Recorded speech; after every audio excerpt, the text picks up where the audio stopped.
Alors, qui c'est qui a déjà fait l'élimination l'année dernière? Alors, qu'est-ce que c'est qu'une élimination exactement?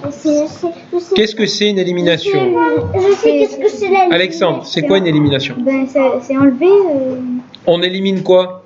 la pièce. Une pièce, pourquoi on élimine une pièce? Parce qu'elle n'est pas gentille? Non, parce qu'elle protège une autre pièce. Exactement. Hein? Dans l'étape 2, on a vu l'élimination pour gagner une pièce. Mais là, maintenant, on va voir l'élimination pour un mat. Voilà. Donc ça, c'est un petit rappel sur l'élimination. Hein? Regardez bien, c'est important. Ici, le fou veut prendre le cavalier. Donc, qu'est-ce qu'on fait? On échange la tour d'abord et après, on pourra prendre le cavalier. Hein? Ici, en faisant échec, on force le roi à partir et après, on prendra le cavalier. Là, ici, la dame voudrait prendre la dame. Le roi protège la dame. Donc, on fait tour à champ échec. Le roi part. Et le coup d'après, on pourra manger la dame. Bon, ça, c'était l'élimination pour gagner une pièce. Là, maintenant, on va voir l'élimination pour un mat. Alors, dans un premier temps, on va voir quelques exemples. Hein, ce n'est pas des exercices. Donc, écoutez bien. Et quand il y aura les exercices, à ce moment-là... Je sais qu'est-ce que je dois faire. Non. Baissez les doigts, s'il vous plaît. Là, dans cette situation, regardez comment c'est architecturé. La tour veut venir en D8 pour faire le mat du couloir. La tour C8 l'en empêche. Mais la dame est sur la trajectoire de la tour. Donc, qu'est-ce qui se passe? La dame va se sacrifier contre la tour, échec. Et le coup d'après, c'est échec et mat. Ça, c'est l'exemple le plus simple de l'élimination. Voilà. Dans cette position, c'est pareil. Il y a un thème de mat arabe ici. Vous voyez, on l'a vu hein, sur un exercice précédent. Si la tour vient en H7, c'est échec et mat. D'accord? Qui c'est qui empêche le mat arabe? C'est le fou. Mais dans cette position... On n'a pas de voiture, voilà. C'est pas grave. Voilà. Allez, viens Raphaël, je suis en retard. Allez. À plus tard. Je vais le récupérer à midi, il mange avec moi ce midi. D'accord, ça marche. Donc, j'ai trouvé. Dans cette situation, qu'est-ce qu'on fait? On va éliminer le fou. On n'hésite pas à sacrifier carrément la dame pour faire échec et mat. Ok? C'est pas très compliqué. Alors, par contre, il faut faire la bonne élimination. Hein? Bon. Ici, encore une fois, il y a un thème de maths. Quand vous voulez faire une élimination pour un mat, attends, parce que là, tu fais bouger la caméra, tu vois. Ouais. Où est la caméra? Elle est là, elle me regarde. Bonjour la caméra. Non, s'il te plaît. Quand on veut faire une élimination pour un mat, il faut d'abord voir le réseau de mat qui est menacé. Quel est le mat ici qui est menacé, Alice? Les blancs menacent de faire quel mat? Le mat du couloir. Le mat du couloir. En fait, la tour veut venir en C8. Alors, bon, bien sûr, il y aura 2 tentatives, on pourra interposer le fou, mais on se mangera, on pourra interposer la tour. Mais il y a le cavalier, donc qu'est-ce qu'on fait? Avec le cavalier. On élimine le cavalier. Voilà. Alors, bien sûr, ici, dans cette position, après tour prend B6, la tour est revenue sagement en E8. Et après, la tour blanche a mangé le pion en A6. Alors, il n'y a pas eu mat. Mais par contre, qu'est-ce qu'il y a eu pour les blancs? Ils ont gagné 2 pièces. Voilà, ils ont gagné du matériel. Parce que en faisant l'élimination, on ne fait pas que éliminer. Qu'est-ce qu'on fait? On mange une pièce, on prend une pièce. Donc, comme la pièce a été prise, on a gagné une pièce. Arrête de taper dans la table. J'ai pas tapé. C'est qui? C'est toi, Anna, qui tape? Non. C'est qui tape dans la table alors? Ça peut pas. C'est pas moi. D'accord. Donc, vous comprenez ce que je veux dire? Très souvent, dans les combinaisons d'élimination, il y a 2 fins possibles. Soit on fait échec et mat, soit on gagne du matériel. Qu'est-ce que ça veut dire gagner du matériel? Alice? Gagner des points. Combien de points ils ont gagné les blancs dans cette histoire au total? Ils ont gagné... Attends. Ils ont gagné 4 points puisqu'ils ont mangé un cavalier et un pion. Ok. Voilà, pareil. Ici, dans cette position, c'est au noir de jouer. Je sais. Papa, je sais. Papa, je sais. Papa, je sais. Alors, c'est au noir de jouer. Je sais. Alors, je t'écoute, Anna. Alors, on met la tour en C1. Non, si la tour vient en C1, elle se fait Alors, manger. on met le fou. Non. Alors là, ici, c'est une élimination de défense, mais sans manger de pièces. Je sais. En fait, quel est le protecteur du mat? C'est qui le protecteur du mat? C'est le roi lui-même. C'est le roi qui empêche la tour de venir en C1. Donc, qu'est-ce qu'on va faire dans un premier temps? Je sais. Oui, Léon? Le fou en G6. Voilà, le fou va repousser le roi dans le coin, et après, on fera échec et mat. Allez. Dans cette position, c'est de nouveau très haut blanc. Je sais. Papa.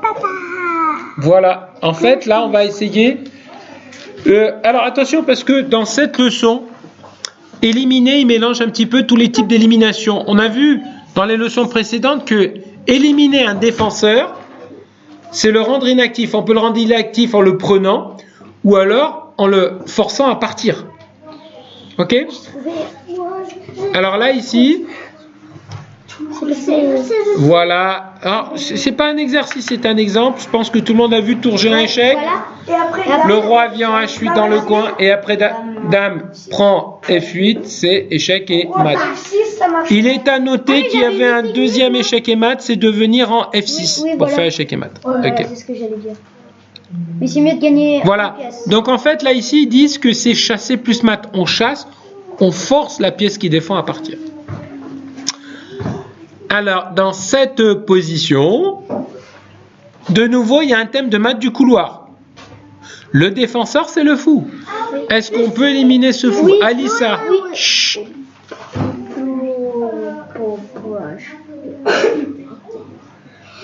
Alexandre. On avance le pion sur H5. Très bien, on avance le pion sur H5. Mais qu'est-ce que je voulais dire? Alors, on va revoir la séquence en entier. Hein. On avance le pion sur H5. Il est bien évident que si le fou s'en va, c'est échec et mat. D'accord? Donc c'est pour ça que ici, dans cette position, en fait les noirs, ils vont laisser le fou. Mais ils vont essayer de se venger sur le fou blanc. D'accord? Malheureusement, après H prend G6, si jamais les noirs prennent le fou ici, c'est quand même mat. Ok? Alors, bien sûr, qu'est-ce qu'ils vont faire là, les noirs? Bon, ils vont reprendre avec le pion. Alors, cette opération ici n'aura pas fait mat, mais aura permis aux blancs de gagner quoi? De gagner le fou. Voilà. D'accord? N'oublions pas qu'une combinaison a souvent deux fins possibles. Soit un mat, dans le meilleur des cas ou le pire des cas, pour celui qui subit, soit un gain matériel. Voilà, allez, dans cette position, c'est au noir de jouer. Je peux le dire. Non. Oh. Non, je suis désolé, il n'y en a pas que pour toi. Alors, par contre, Anna, ce que tu peux dire, sans donner le coup, c'est au noir de jouer, mais où est le mat ici? Quel est le réseau de mat que visent les noirs?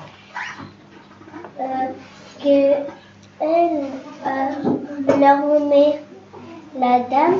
Oui. Alors, Où sera le mat, probablement? il sera le mat en D8. Non. Non, c'est au noir de jouer, Anna. Ah, oui, c'est les noirs qui vont mater le roi blanc qui est ici. C'est vrai. Alors, j'ai pas vu le... Alissa, où est-ce qu'il va être le mat?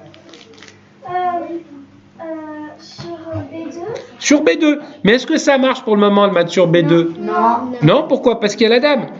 Donc la question, c'est comment faire partir la dame. Hein? Je sais.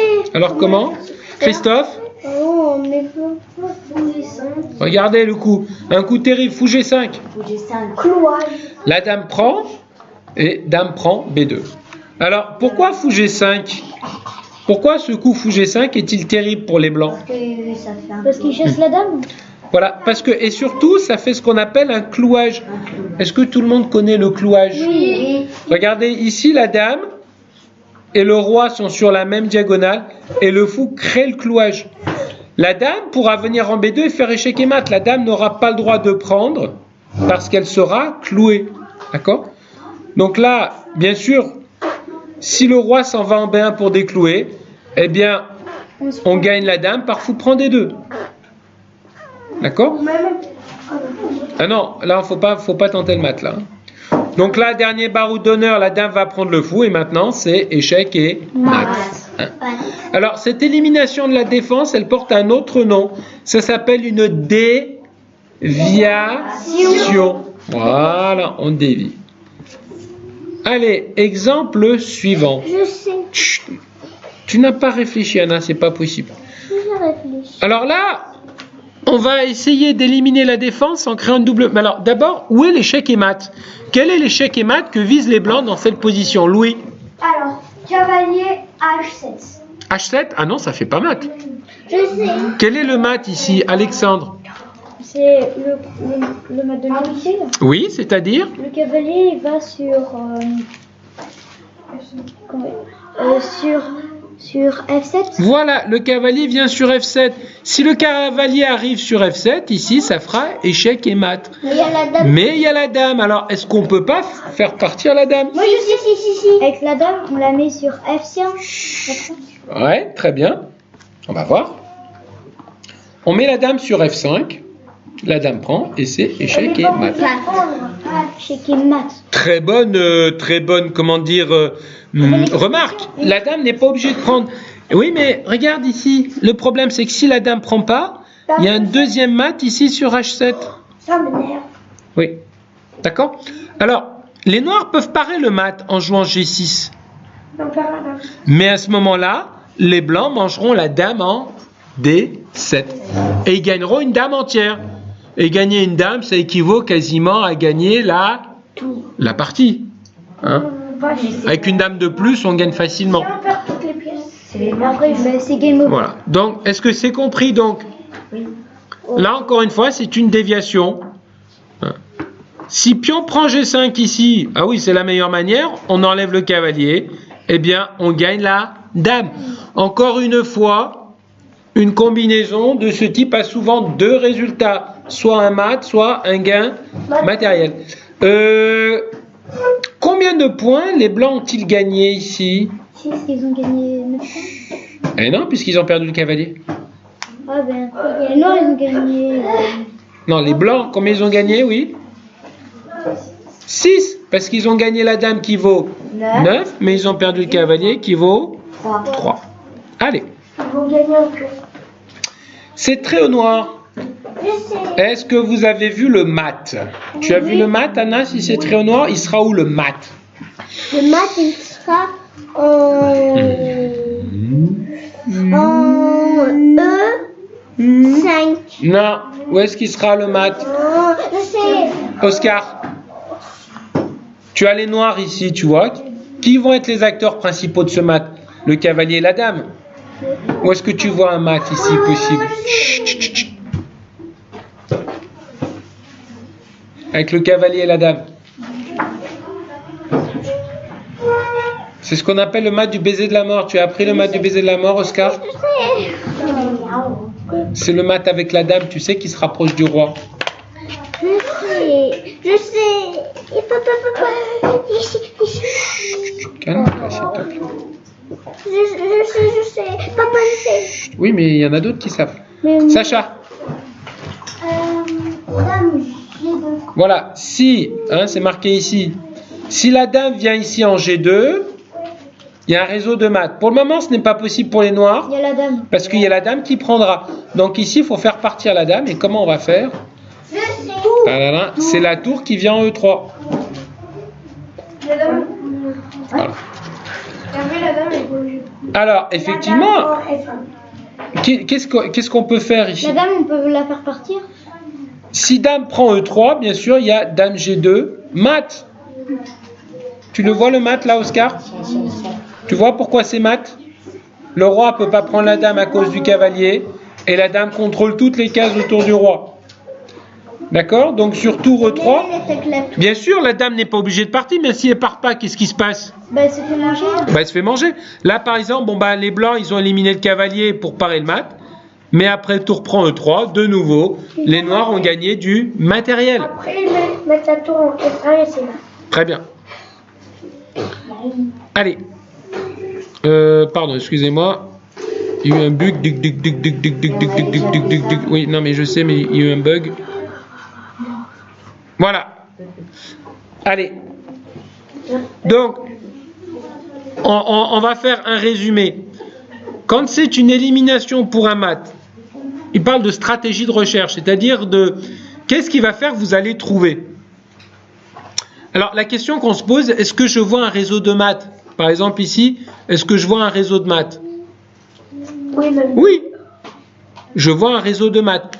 Où est le maths? Bah, par exemple, il peut être en B8. D'accord? Quelle pièce empêche le mat? Bah, c'est la coopération entre tour et cavalier. Est-ce que je peux éliminer le défenseur en chassant ou en déviant? En chassant. Oui. Bah, mais tour B8, après il y a échec. Ouais, mais si tu joues tour B8, il y a tour E8. Et là, tour prend. Ah oui. Et vous allez voir, il y a un coup extraordinaire ici. Un coup inattendu. Boum, tour D7. Pourquoi?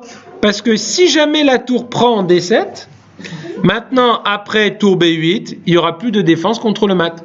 Puisque, vous vous rappelez ici, il y a une coordination entre la tour et le cavalier. La seule défense possible contre tour B8 mat, c'est le fait que la tour vienne en E8. Parce qu'elle est protégée. Voilà, et que la tour soit protégée par le cavalier. Si mais après tour D7, voilà, la tour vient interrompre cette défense. Pourquoi? Parce que si la tour prend, eh bien maintenant, après tour B8, on ne pourra plus parer le mat du couloir. Bon, si la tour s'en va en E8, eh bien, il n'y aura plus qu'à manger le cavalier et on aura gagné une pièce. Voilà. Ok. Voilà, donc, c'est toujours pareil ici. Il faut voir le réseau de maths. Le réseau de maths ici, c'est dame G7 mat. Qu'est-ce qui empêche le mat? C'est la tour. Voilà.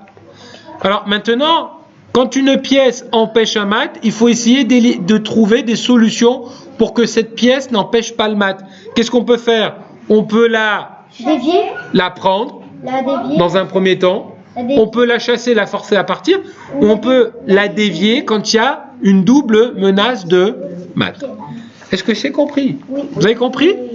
Eh bien maintenant, ça sera à vous de jouer. Yes.